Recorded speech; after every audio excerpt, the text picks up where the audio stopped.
Hey everyone, Ben Coomber Radio, episode number 286. Now, you know Tom, who's the new co-host of the show. We've been trying to give a little bit more of a kind of deeper, scientific, kind of more rational, more exploratory angle to the show. The show is old now. This show is old. We're 286 episodes in. So today's guest is another very analytical eye. Has some superb opinions. If you follow him on Facebook, he puts out some fantastic posts. I've known him for quite some time. He was actually on a show quite a long time ago, but we had to pull down the show because we had another guest that made the sound quality so bad because he was sitting in a coffee shop that we had to pull it down. So luckily, he's now back on the show to drop some more knowledge. Joseph Agu, hello. Hi, Ben. Thanks for having me on. I appreciate it. Dude, welcome. It is great to get you on. You are someone that I respect in the nutrition world. I respect your analytical approach. I'll be honest, you've taught me many things. So for you to come on and share that with other people is amazing. Now, you are primarily operating in the online space. You're coaching people. That's a mixture of everyday people, athletes. But let me rewind the clock. Let you do the story thing. Like, what got you into fitness and what's your background? Because I know you've also done a lot of qualifications that have got you to the point you are today. Yeah, it's so what got me into fitness really? I started martial arts at the age of about 7 or 8. That was Taekwondo.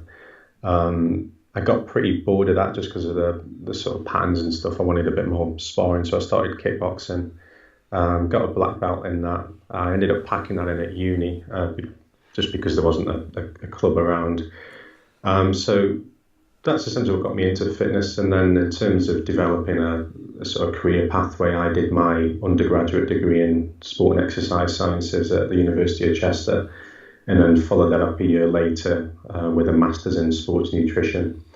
And since finishing the master's, I was trying to get on a funded PhD, and they're quite rare anyway. And even when you can get in, there's quite a lot of competition. So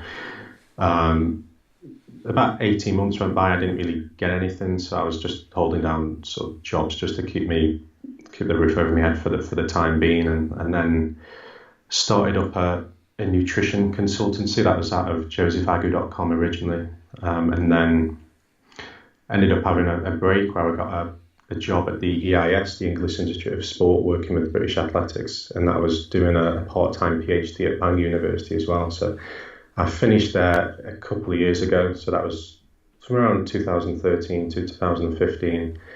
So, and then I rebranded my consultancy, that's Elite Nutrition Coaching now. So that's what I'm doing pretty much full time now. With fingers in a few other pies as well. So so like Ben says, working with just your typical gym goers right through to elite athletes. It shows you how fast time flies, because before we went on the show I was like, okay, so I was kind of paying attention to what you were doing like a year ago, and then you were like, nah, that was 2 years ago. And then when I think about when I first started nutrition coaching, which is like 10 years ago now, it feels like it was only 4 or 5. And I don't know, I suppose it's just one of those things of growing up. You kind of think you're still a lot younger than you are. Yeah, it's you look back and realize, like, I did a post on, because we were talking about, someone brought up Charles Poliquin the other day, and I was talking about an article I wrote on biosignature, and that was like 5 years ago now. Wow, because I remember that article. Yeah, it's I think that's half a decade, and another half decade I'll be 33. So it's time does fly. Wowzers. Just out of interest, why did you, I don't know if this is a kind of a sore point that I shouldn't mention, feel free to, if I'm not allowed to, but why did you leave the EIS? Only because I have experience and background in elite sport, and you know, while there's a buzz, there is a great environment in elite sport, I always felt I wasn't given the full remit to kind of like make the difference that I wanted to. And, you know, you could never really just get stuck in. Whereas when you just work with everyday people and people come to you and they're motivated, that you really get to just really change them. So I was just wondering what your experiences of elite sport, and if there's kind of some key reasons you drifted away into doing your own thing. Yeah, so it's the main reasons are sort of politics and pay as well. So the pay isn't great at the EIS. I think that's why a lot of the practitioners are sort of 24, 25 when they start the role. So they don't really retain the talent that well, just because the pay scales are relatively poor, and even like a good PT could earn more than that within 12 months of building up a client list. It's obviously it's not all about money. You're working with sort of world-class athletes day in, day out, but it's just a lot of the politics involved as well, and it's a lot of it's who you know and who you're mates with and stuff like that, and in terms of how you progress. And it's not a great environment in terms of working in terms of the managerial aspects, but in terms of working with the athletes, like you say, it'd be nice if you have a bit more free reign with some, and some coaches do allow that, but overall it wasn't as good as I expected it to be. Sure. So I prefer people who are motivated, who are coming to me and want to work with me, and I don't like being told what to do as well. So it's good to be your own boss. And I don't think many people do. I think the other reason I ask is because, especially when I was younger, I had aspirations of working with athletes, and I think when you're at university, when a lecturer used to probe of what do you want to do when you leave uni, literally universally everyone would go, I want to work with athletes.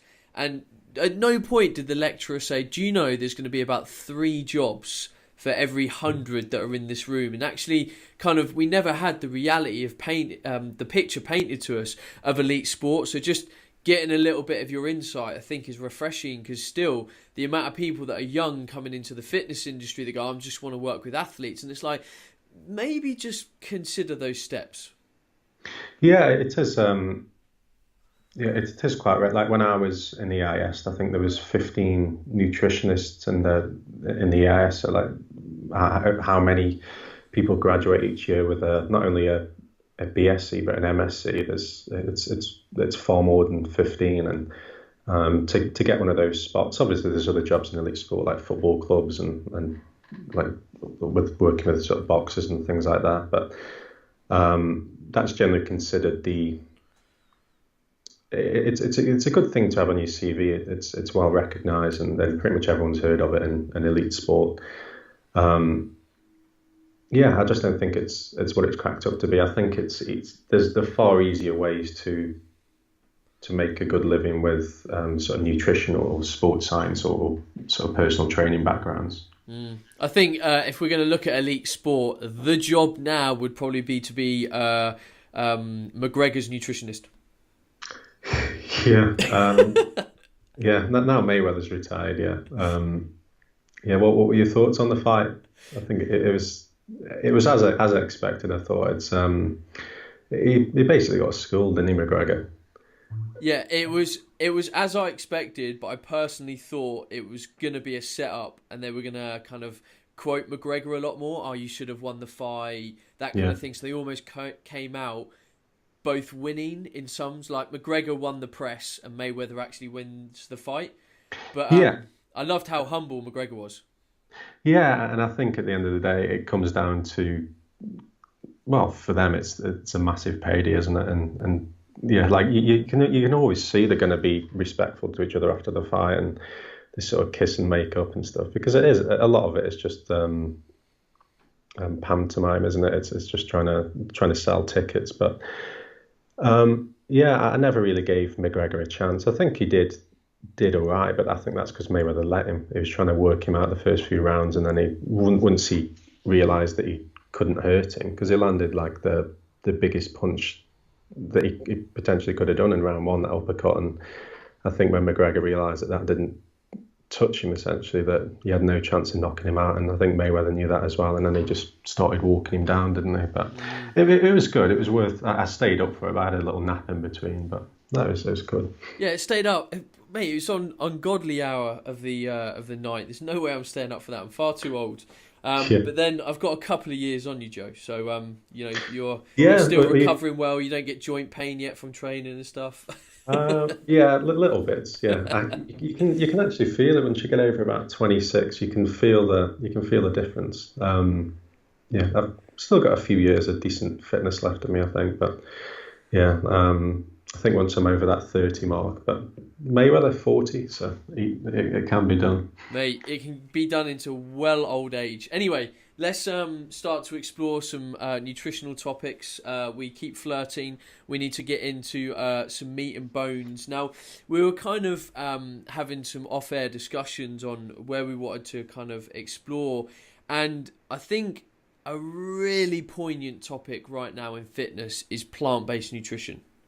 And I think we can see that it's really gaining momentum in kind of the peripheral circle around veganism. And I think to kind of add context and maybe start off on this conversation, we need to rear the head, as ugly as it is, as the What the Health documentary, which I've had conversations with people, and people have gone, nah, that's not going to make people think. And don't get me wrong, I'm speaking to people of rational mind that are very critical, but I've spoken to an awful lot of people that have gone, I watched that documentary, I'm now vegan. It's an awful lot of people, and that makes you think, like, how many people have watched that documentary? How many people looked at it rationally and critically? How many people went, oh my God, and literally went vegan the next week?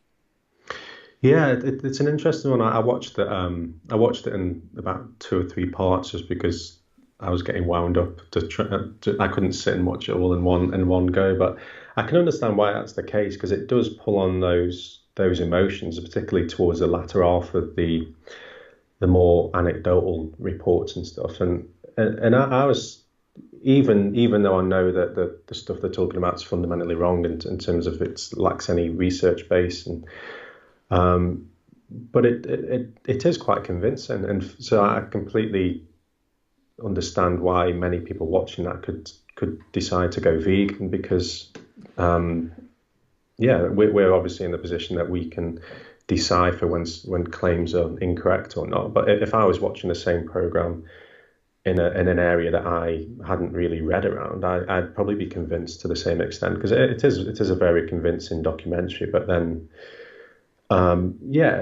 essentially it's a vegan propaganda film. It's made by a vegan. Kip Anderson was the director. He made that Cowspiracy as well. It was produced by Joaquin Phoenix, the Gladiators actor, the one who does the. He's a long-time vegan, but it just shows bias throughout, like the whole production. All the interviewers, so all the doctors and stuff that were interviewed were vegan. There was no balance. There was no counterpoints. There was no one interviewed from other areas, and they attempted to do so, but it was like calling up receptionists of like the American Diabetes Association and expecting answers from someone on the front desk, for example, where it's just it's extremely cherry picked. It's, like I said, it's just propaganda. It's largely exaggerated. It's like stuff like serving cigarettes to children, like on plates, and equating meat and eggs and stuff with smoking.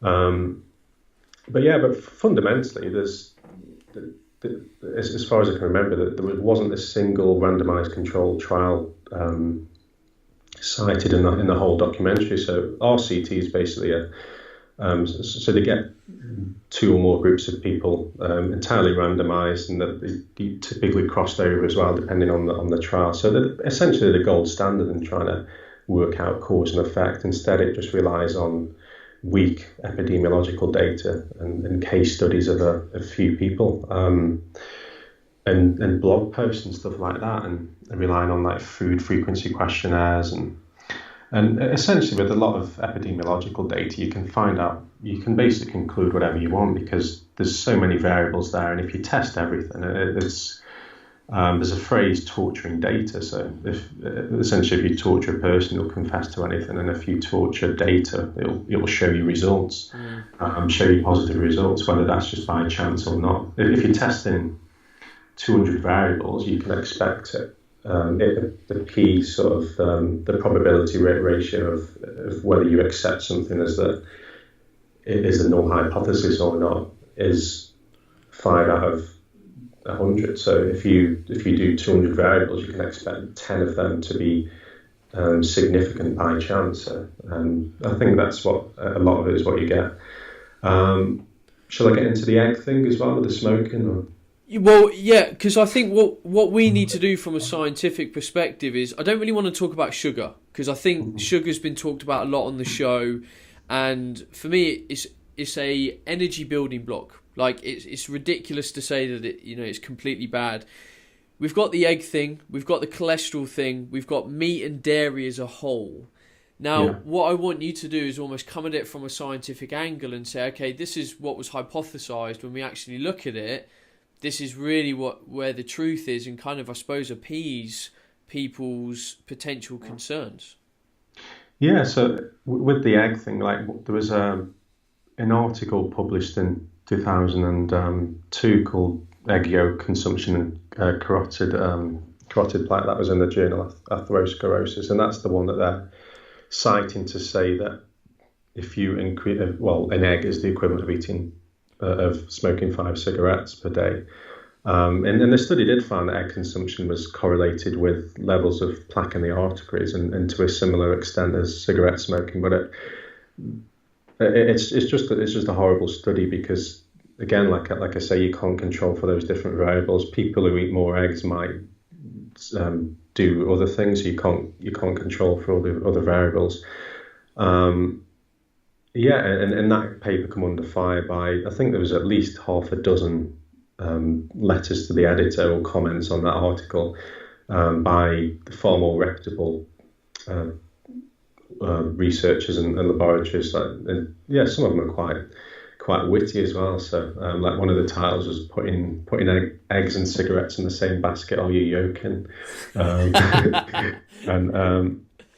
Egg on their faces, probably not in their necks. The yolk of the tenuous cholesterol to black conclusion, and essentially it was just a horrible conclusion to be made. The newspapers jumped on that, and then obviously that's how the What the Health people got the idea from. But yeah, like, if you look at the research on that as a whole, there's a good review actually in 2005 by Kovacs, Nolan, and Phillips. So it basically conclude that there's many benefits to egg consumption, and that's looking at a lot of the randomized control trials as well. So on the whole, eggs tend to be beneficial. They might raise cholesterol, but they usually raise both the sort of good and bad cholesterol to a similar extent.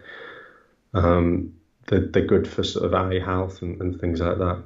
So with dairy, so that there was claims as like milk, so casein, which is 80% of the protein found in milk. They were saying it was addictive as cocaine, and that's why people eat a lot of cheese and stuff like that. And there's no real data to back that up. And there was a good meta-analysis actually last year by Thorning.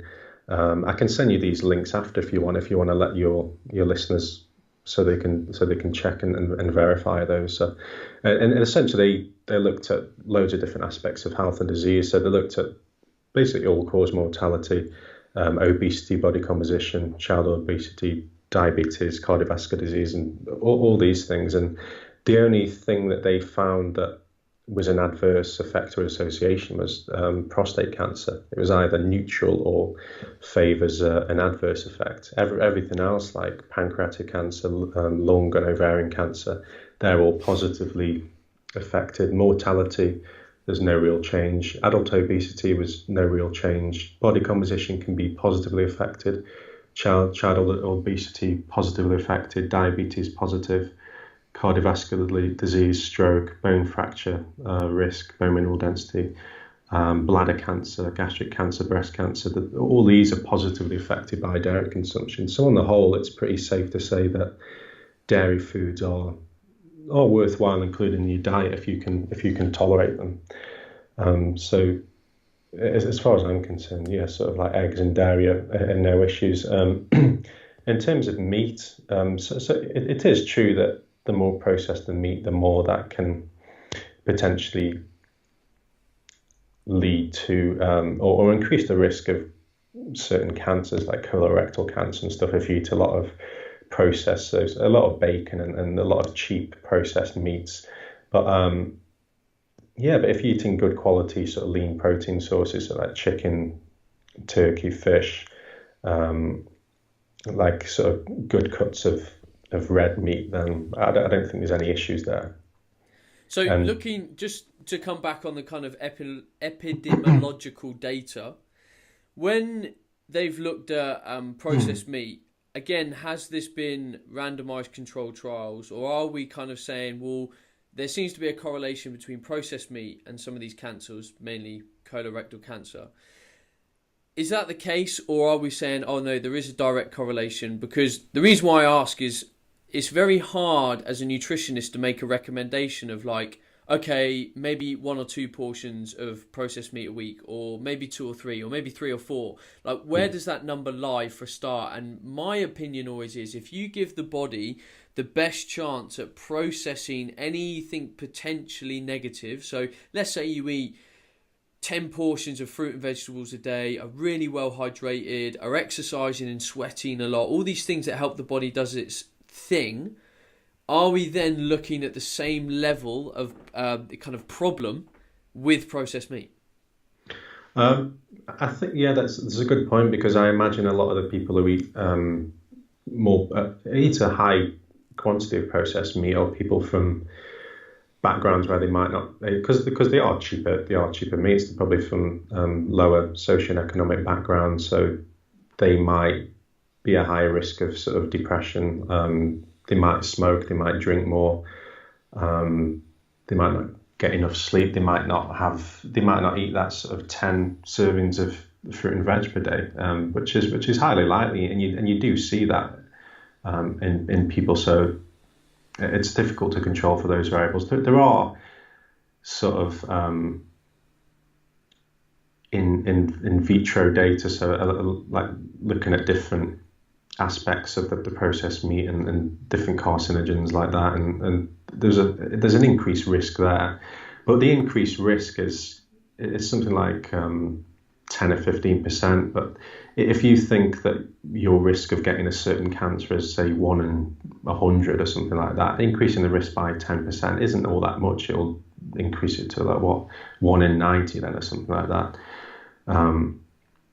So the relative risk isn't that significant, and like you say as well, that the fitter you are, the better the diet is overall, the less negative effects things are going to have. If you take sugar, for instance, if you're an elite athlete, you can consume hundreds of grams of sugar per day if you wanted to, in the form of like sports drinks and stuff like that, and have no effect on health, because that's obviously going towards performance. You're using that glucose as energy pretty much immediately, whereas if you get a couch potato who's consuming cans of Coca-Cola, like the full fat version non-stop, then you're potentially going to run into some issues, and because they're not using that sugar up, it's basically filling the liver glycogen up, you're creating sort of triglycerides and stuff like that. Whereas generally, the better the diet, then the more you can get away with adding stuff in. Like you hear of like Tour de France riders eating garbage, just trying to get that amount of calories in, because trying to get 7,000 calories in per day from sort of clean foods is near enough impossible unless you're eating constantly. And then even then you'll be sort of bloated and you just feel sick all day. So especially after a ride or whatever, but to eat sort of pizzas and things like that, the leaner you are, the fitter you are, the more you expand, the greater the intake of sort of vitamins, minerals, then it makes sense that the more you can get away with, and you do see that as well. And there's data in sort of elite athletes with the effects of saturated fat that it's generally safe for, although a moderate degree of saturated fat intake isn't bad anyway, although it depends on the type, isn't going to have a detrimental effect to someone who's active. So if you're fit and active and the rest of your diet's good, then having a small portion of your diet, so 10-20% of crap essentially, isn't going to make isn't going to make much difference in terms of longevity, and actually keeps people a bit sane as well. It would be because if you didn't smoke, well, we don't smoke anyway, but if you were like most of your listeners probably don't smoke, but we all have a drink now and again. But if we never drank, never ate anything unprocessed, and did everything like a monk for the rest of your lives, you might get a year or two more, but it's not really worth that sacrifice of for the lack of enjoyment, essentially, because a lot of enjoyment does come from food and socialising and stuff, because the two go hand to hand a lot of the time. So with what you know, and if a client said to you, Joe, if I'm going to eat bacon, how many times a week can I eat it? Do you almost have a number? Can we make a semi-educated guess? I'd say, probably a couple of times, I think. And the thing is, if that fits within their goals as well. So if they're, say, on a bulking phase as like a bodybuilder, and they've got like 3,500 calories to hit, and they like having a piece of bacon in the morning, I wouldn't really discourage that behaviour. Whereas if someone's sort of overweight, they've got issues of sort of like cholesterol and sort of blood pressure and stuff like that anyway, then obviously a low calorie diet is going to be part of the prescription on that. So realistically, fitting that in more than a couple of times a week is going to be problematic. I think a couple of times a week is probably a safe bet for most people. But then again, you can get better quality bacon. You can get those like medallions as well, which are leaner. You haven't got all the fat there as well. So, but yeah, it's difficult to put a number on it. But I'd say that for someone who's potentially at risk, maybe a couple of times is a maximum. Yeah.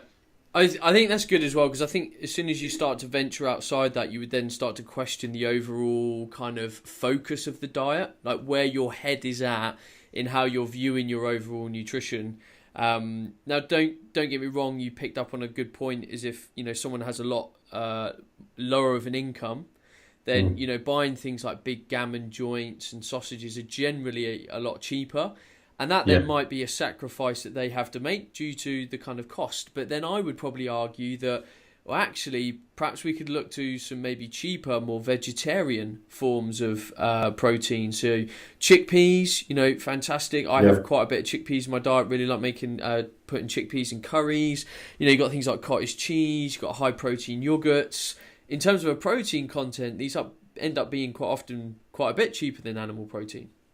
Yeah, it's funny you say that. I was having a conversation with a friend, Alex Ritson. I think you worked with him at one point, and he's living in Spain, and he said he's tried sort of like a vegan diet, or not necessarily essentially vegan. He was still consuming meats and stuff, but eating a large chunk of his protein from stuff like chickpeas and lentils, and it is easy to it just takes a bit of preparation.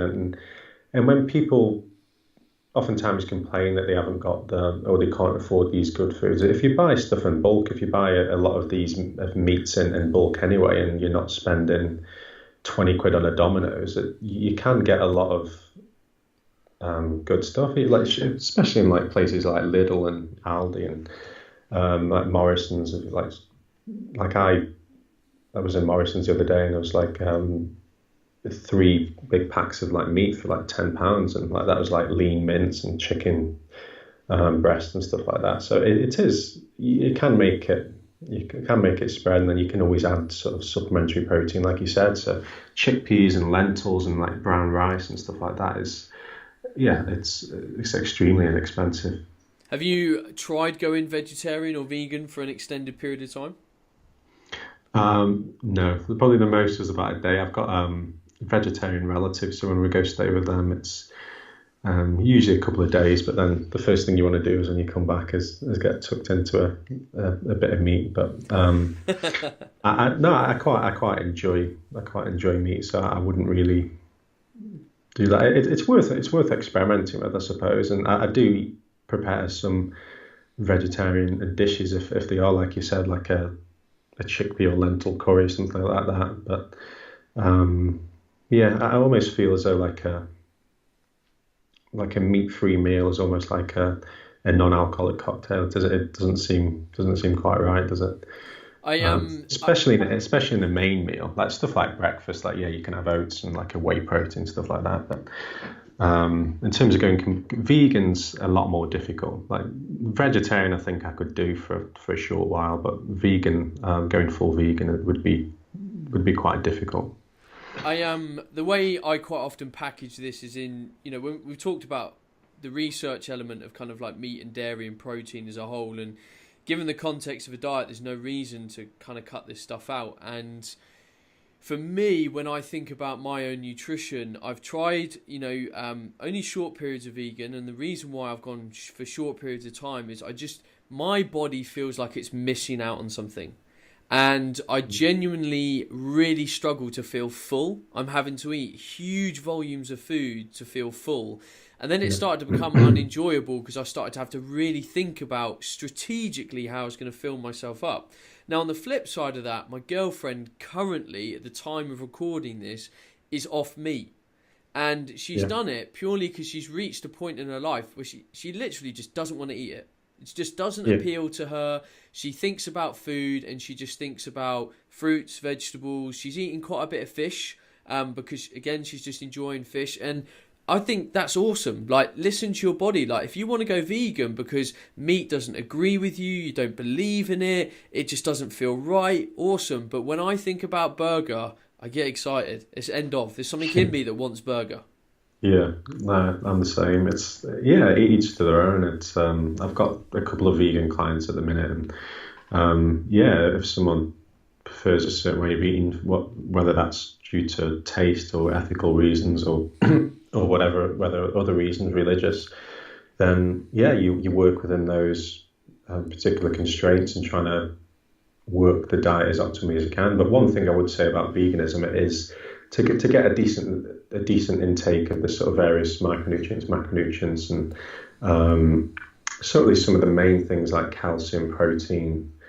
Obviously, B12 you can't get naturally from a vegan source, but it's just like creatine, zinc, and stuff as well that can be slightly lower. Then you do have to think a little bit more in terms of a vegan diet to get those decent quantities of such things. See, that's where, for me, quite often I would then question what we kind of label as the optimal human diet. Because if we have this system, this paradigm where we're like, oh, this is optimal, but then I'm as a nutritionist going, but you need to supplement with this, you need to supplement with that, you need to eat Marmite, which we can argue is not so natural because it's, in your opinion, it's still made in a factory and it's kind of in a sense removed from veganism. Do we then not have to question what is the optimal human diet and whether that would ever be a vegan diet? I think you can make an optimal diet essentially would be a perfect diet. You'd consume enough of all the different micro and macronutrients and in sort of right proportions and stuff, not overdoing anything, not underdoing anything, staying hydrated, and then that's only nutrition. To sort of bring in other lifestyle factors, you're talking like sleep and stress management and things like that. But I think I don't think there is an optimal diet that, like, 'cause even if you look at our sort of ancestors, like chimps, whatever, they consume a large amount of vegetable proteins, but they eat sort of like they get some of their protein and some of their B12 from like insects. So veganism plus insects probably would work. I wouldn't say, purely because of the fact you need to supplement with B12, I wouldn't say veganism is optimal, but then it's as simple as taking a B12 supplement and then you can fill in the gaps. You have to work a bit harder to get calcium, protein generally, stuff like iron, and zinc to a degree. And obviously your sort of omega-3s as well, because flax usually is a large proportion of sort of vegan omega-3 intakes, but you can take supplements like algae DHA now and to get the sort of better omega-3, because the poor conversion of, say, the ALA from flax seeds to sort of DHA is it's obviously more beneficial to get a straight DHA supplement. So I'd say it's easy to hit your micro and macronutrient requirements from an animal-based diet, but I think you just have to work harder to do that from a vegan diet. And it's just a simple case of adding in a couple of supplements if you feel you need it. Yeah, I mean, I agree 100%. I just kind of like in the back of my mind, I sort of question the angle of optimalism when you have to supplement, because ultimately an omnivorous diet does cover every base if it's broad. Yeah, that's the thing. You can't cover everything with a vegan diet. So by default, it can never be optimal because of the need to supplement. But once you've got that supplementation taken care of, and nowadays it's not an issue. You can just one click on Amazon, a B12 supplement, it'll come to your door the next day. And you don't have to worry about that. Then you can just focus on the rest of your diet, and then you can do that with a vegan diet. And you still have to work a little bit harder with other aspects, but you can reach that optimal diet, if you will. It is difficult to say what's an optimal diet. At least something akin to like a Mediterranean diet would seem to be the best, sort of like a high sort of whole grain, sort of a lot of fish, a lot of fresh fruit and veg, a little bit of meat and stuff in there as well, a moderate amount of, say, red wine or something like that. It's which seems to be fine. I don't think many people would go far wrong with that sort of diet. No, and I think I just want to add the context, because I don't know if people might have come into this show and only listened to this show, because I know we're going to be talking about veganism and it's a hot topic. I believe that any diet should have the fundamental underpinning of lots of fruits and vegetables. If you can eat 5, 6, 10 portions of fruits and vegetables a day, I always think the human body is going to be healthier. It's one reason I make like a green smoothie with my NutriBullet. I try and have 2 portions of fruit and vegetable minimum with every meal. And I just think I function better, look better, feel better with literally as much vegetables as possible. And I think when we break down the context of the kind of wow moments that people have when they change their nutrition to vegan, I'm like, yeah, the chances are you've gone from a pretty average diet to a diet that is so nutrient dense, literally your cells are just 100 times more alive. Yeah, that was, that's pretty much exactly what happened in that What the Health documentary. I think there was like an obese woman who was like on blood pressure medication, had type 2 diabetes, and she went like a pure vegan diet. Obviously she reduced calories massively. She consumed a lot more fruit and veg. She consumed probably more protein because potentially, but like you say, the whole diet is improved. So whether you'd have done that plus replace some of the vegan protein with meat, you've probably got the same result. So it's a lot of the times when people go to veganism, you can only, nutrient quality does go up, and by the mere fact that you're watching what you eat. So I'd say on average that the typical vegan eats better than the average meat eater because they're more conscious of what they're eating and what they're putting into the body. So it sort of comes with the territory, so to speak, that just by default. One thing that does quite often happen, which is very nice, is vegan restaurants, again, as an average, tend to be amazing restaurants. Again, because they tend to be quite foodie people. I've been to a couple of vegan restaurants in Brighton where the vegan scene is big, and I've never, ever been disappointed with a meal. The flavour, the spices, the thought that goes into it is always amazing. Yeah, I suppose that. I suppose if it isn't, people won't come back. And now that veganism is gaining in popularity, like you say, you've got people that are really hardcore anyway in nature, because you have to be to eliminate all animal products and not just ones that you consume, ones stuff in like shampoos, whether it's tested on animals, stuff like that. That would be like a true vegan, but it's it is quite easy to make a dish nice. There's tons of herbs and spices and stuff, and essentially meats because apart from stuff like steak, so chicken's relatively flavourless. It's just a nice texture, isn't it? And when it's with a sauce and seasoning and whatnot, it tastes a lot better. But by itself, meat isn't great. It's the other stuff in the dish that makes it. So yeah, it's quite easy to see why you enjoy those vegan recipes. And if I'm down in Brighton, I'll ask you for those locations.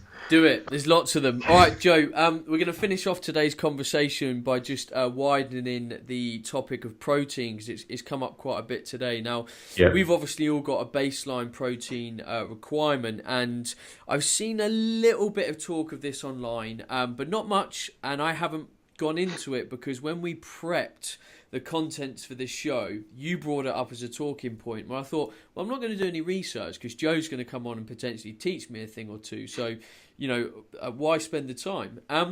So years ago, the bodybuilding scene would always take casein before bed. It was the thing. Yeah. Supplement companies have taken it for years. And then kind of a new wave of, rational thinking or whatever came along, and we were like, no, don't worry about that. It's a waste of money.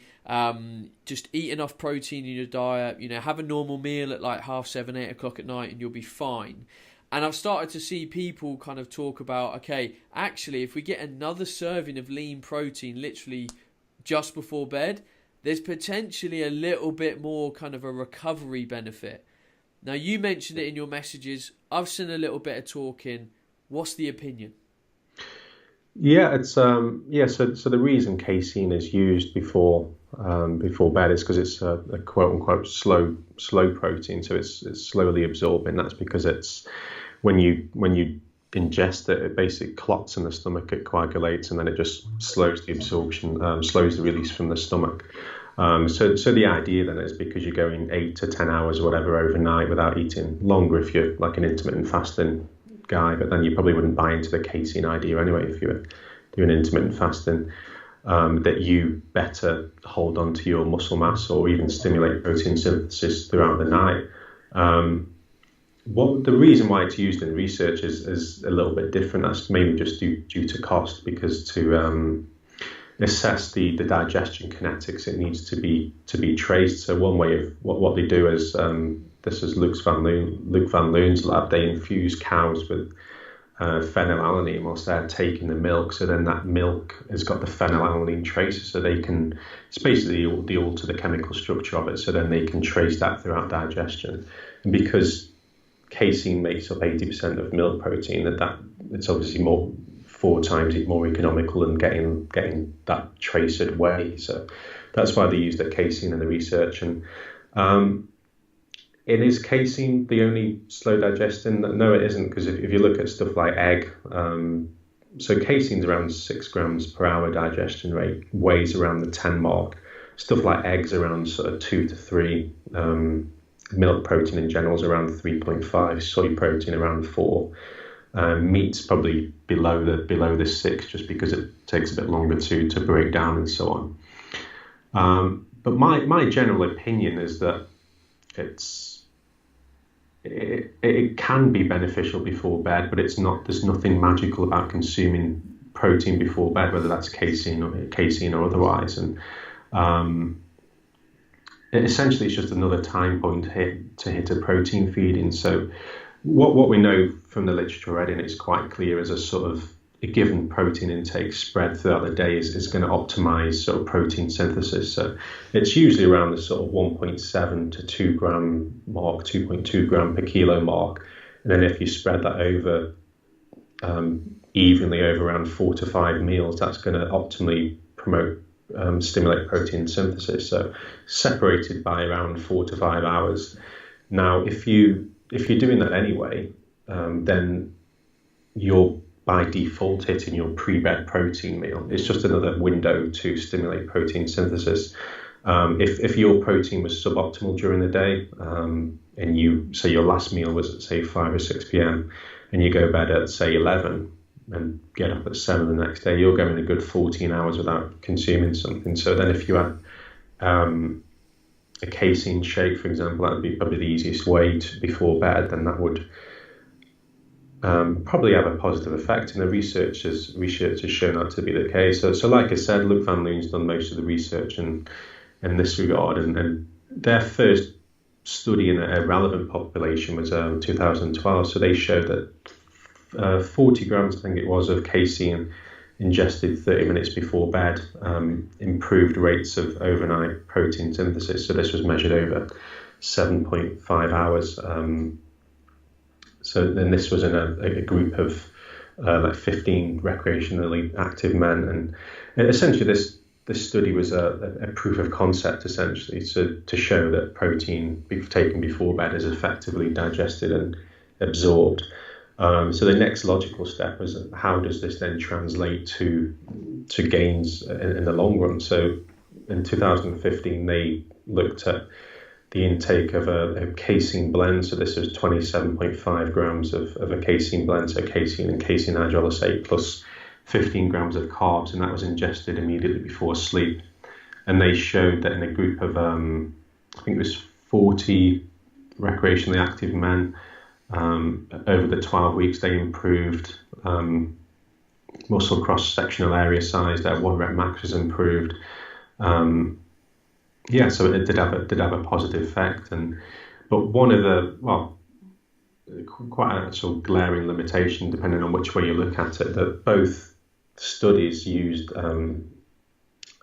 basically a non-caloric placebo opposed to the protein trial. So essentially what you've got is showing that casein is better than consuming nothing at those time points, whereas it's probably quite obvious to most people that's going to be the case. So if we look in the first study, the 2012 one, that would have been a difference of around 0.6 grams per kilo per day. So that would have taken an intake of 1.2 grams per kilo up to one of 1.8, which is essentially the difference between inadequate and inadequate proteins. And then in the 2015, it was 1.3 against 1.9. So that's essentially what we've seen. So although the unmatched protein dose doesn't necessarily rule out an effect for timing, it's just impossible to determine whether that's having an effect, because you've got 2 independent variables there. You've got 1, the timing aspect, and 2, the dose. So, but I'd say that it'd probably be naive to say that there's no timing effect, because a lot of the data where they've looked at protein supplementation, there's a study, a meta-analysis in 2012 by Cermak, and they showed that only 5 of 16 studies supplemented with protein improved fat-free mass in studies of over 6 weeks. So, but that said, that when you look at the ones that examine cross-sectional area of muscle, which is a more sensitive measure of assessing whether someone's improved muscle mass than, say, a DEXA, which essentially breaks the body down into, in terms of what we're looking at, fat-free mass and fat mass. 3 out of the 5 studies that use cross-sectional area showed a positive effect of protein supplementation. And funnily enough, the study, the second one, 2015 one, they didn't show an effect with DEXA, but they did show an effect with the cross-sectional area. So it just goes to show really that it's just impossible to tell what's having the effect, because it's likely that could have been due to the dose, or it's equally likely it could have been down to a bit of timing as well. And in reality, it's probably a bit of both. But in order to determine that, you need to do the study where you control for the timing only. And that study was done earlier this year, I think, by Jose Antonio, and they showed that consuming 54 grams either in the morning or within 90 minutes before sleep had no significant differences of body comp, training volume, bench press, 1 RM, and reps to failure at 60%, 1 RM. So when you match the dose, there's no difference significantly. Although if you look at the data a little bit closer, and the fat-free mass and fat mass was measured by BOD-POD, which a lot of the data shows it to be reasonably accurate, not too dissimilar from DEXA. Personally, I found it quite useless. I think because I was in uni and I had a full 6-pack, and I came around 18% in the BOD-POD, so I've hated them ever since.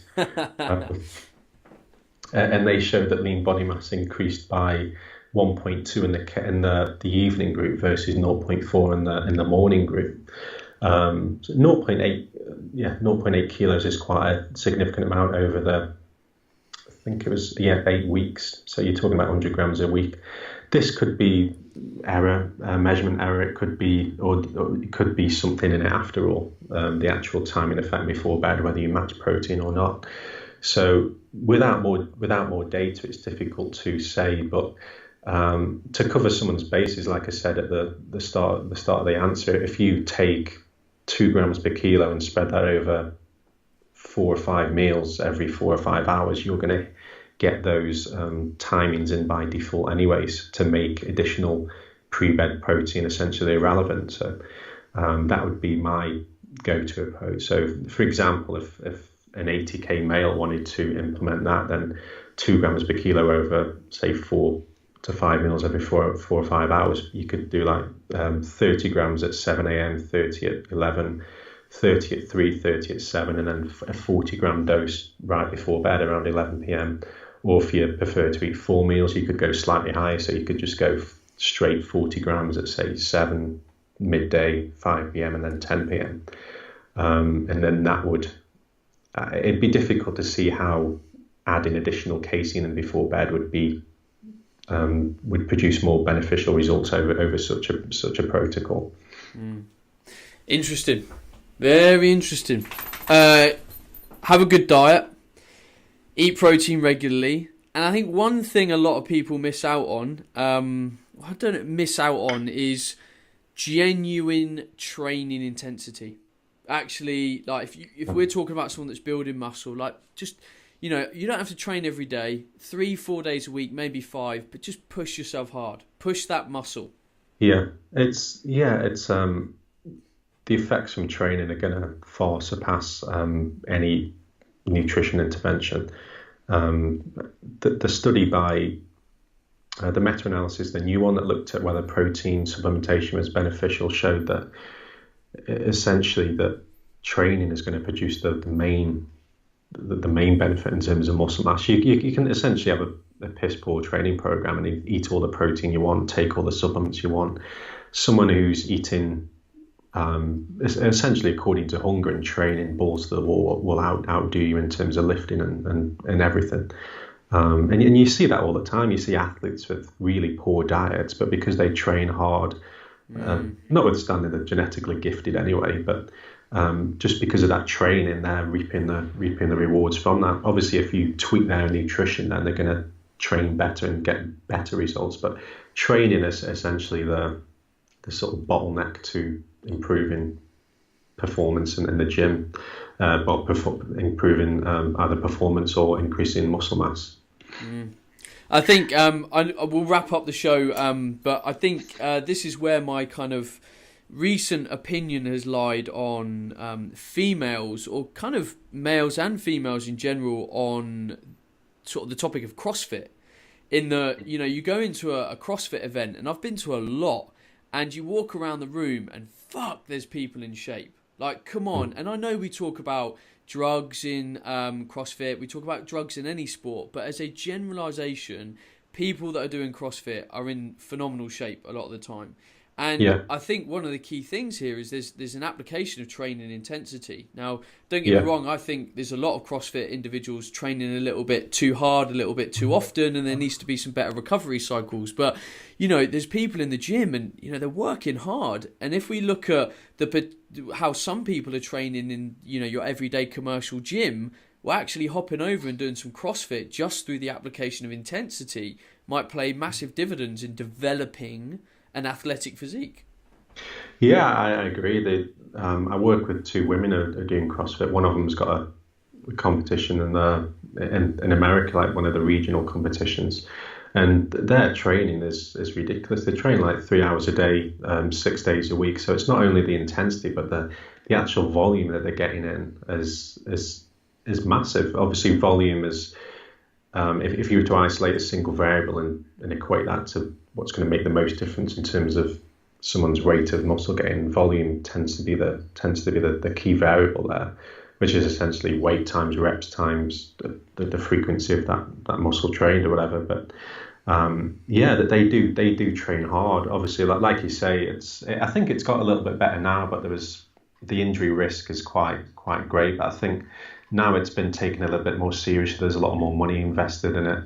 The CrossFit games now. And I was on Netflix the other day, and it was like a CrossFit thing on there. So it is quite big now. It was a bit of a when I first heard about it, it was around 2010, I think, and it was a bit underground still. But now it's absolutely massive. So the quality of coaching and everything's far better. They seem to look after the athletes better, and I think we do. I've taken the piss out of CrossFit in the past and stuff like that, but I do have a lot of respect for the athletes that do train right and push themselves. If you're a coach and you're getting a overweight beginner trying to do snatches, then I think you're a tool. But if you program properly and stuff, and you're doing it right and training for those competitions, I think it's a good way of doing it. And it's a nice mix as well. You've got the gymnastics aspects in and stuff like that, the weight training, the powerlifting, the speed work. So it's a good all round thing. I think it keeps it interesting for a lot of people. It's certainly more interesting than just going in and picking up and putting down weights for 60 minutes. I think one of the things I've actually never picked up on with CrossFit is the injury thing. Now, obviously, crap programming, crap exercise selection, doing a snatch 50 times is going to greatly increase your injury risk. But when you look at the application of speed, power, and just general movement, CrossFit is very similar to sport in terms of your volume of dynamic movement. Where you look at bodybuilding, you lie down in the machine, you fix your posture, you do some reps, and you finish. Very, very low injury risk. But when you've got to go from a snatch to hanging leg doodah thingies that they do, to some pull-ups, to some push-ups, to kettlebell swings, you're greatly increasing the risk of injury. It's just like me running out on the rugby pitch and having to catch a ball, change direction, put in a tackle, do all those things. So actually, the probability of injury is going to be a lot higher because you're just making the body do more work in more dynamic environments. Yeah, that's definitely true. It's stuff like standard bodybuilding, or it is one of the safest things you can do. If you're executing good form, you're not doing anything beyond your own capabilities, then the last time I got injured doing anything was when I basically tried to do too much on a squat. So I knew what was the issue. Whereas in football, you can run and someone can just end your career in an instant. And like you say, you look at football and things with a lot more dynamic aspects to them. The risk of injury is far greater. But I do think a lot of it is down to the programming, and I think some injuries are unavoidable. And if by unavoidable, I mean if you're not warming up properly, if the technique's poor, if programming's poor, but you can get everything right and people will still get injured. But then I think if that happens, and that's fair enough, and that risk is going to be higher than just bodybuilding anyway. But I think it's when people, like I say, start getting beginners trying to overhead squat the body weight when they can't even squat with good form. It's a bit silly, but that's more down to the coach than the sport. I think the sport's been taken a lot more seriously now. I would agree. Joe, we better wrap this up. We've been rambling on for an hour. We need to let people know where they can find you. So you do some great stuff on Facebook. Let people know your kind of social profiles and your website and stuff so people can come and have a follow. Yeah, sounds good. So my website's www.elitenutritioncoaching.com. That's all one word. Most of my content is on Facebook. I update that more regularly. So that's just facebook.com/Joseph Agu Nutrition. Again, that's all one word. Twitter is just @Joseph Agu, although I don't tweet as much now on that, although a lot of the Facebook posts follow through to that. So it's easy just to follow me on Facebook. I don't have Instagram or Snapchat or anything like that. People keep telling me to get on Instagram, so I probably will do in the next month or so. But then I'll say that in the next month. So. But yeah, that's pretty much where you can find me. And my email's on the site as well. So if you want any more information or any of the papers that I've discussed, then feel free to drop me an email and I'll gladly send you those over. Awesome. Joe, thank you very much for your time. Respect your knowledge, have always done, still do. Keep doing what you're doing. I highly recommend, if you are a geek for nutrition, to follow Joe on Facebook, because he does put out some well thought out, very thought provoking posts, very research based, really looking at kind of the science and picking apart variables. So yeah, go have a follow. If you've enjoyed this show, please tag someone in on Facebook, share it. If you think someone can benefit, then share the love. If you've come over from kind of maybe Joe's side of the fence and you've enjoyed the show, then if you could leave an iTunes review, that helps the show grow. And in the future, if anyone wants their question answered on the show by me and Tom, then email bencoomber@gmail.com with the subject line podcast, and your question will go into the Q&A mix. All that leaves me to do, say, Joe, thanks again for your time. Yeah, you're more than welcome, Ben. Yeah, it was a pleasure being on. Thanks again for having me. Legend. And for all of you lot, you know what? I will see you again next week. Goodbye. Hey everyone, Ben Coomber Radio, episode number 280.